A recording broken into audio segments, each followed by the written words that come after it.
Da jingling o bakraw nga ikiklut nga snyo jingriw u bertat kileng saudong kaborjong me kapaw min sim jong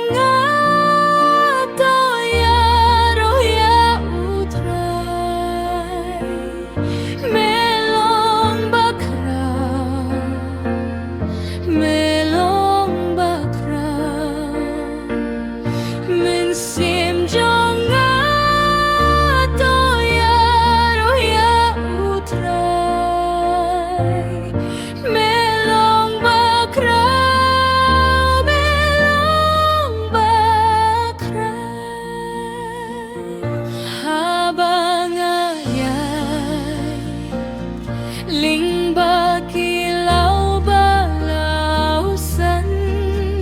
nga snyo jing pa snyo tiang kisim hudien na kliarulom nga ikitieki madan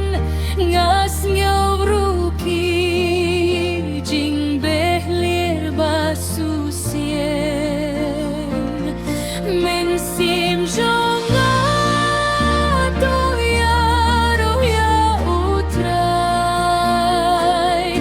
melong bakraw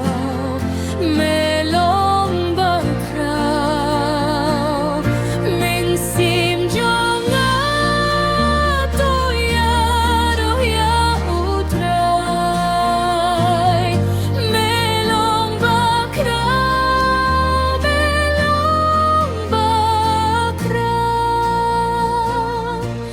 haba ublay lukhunum binuban pa kaneban siyem panglut ngamla minta hakadien nga jingkit ka jong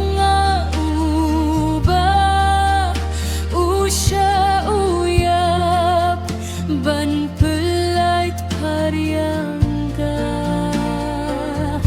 min sim jonga to ya utrai melong bakra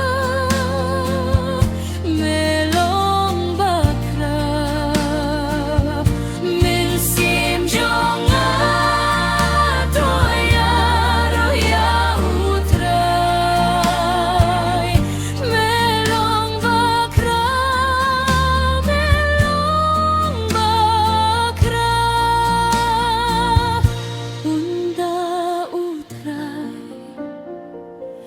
unwan habdeng jinggrisa balait syayeng nang neyanga unsyaw ya uka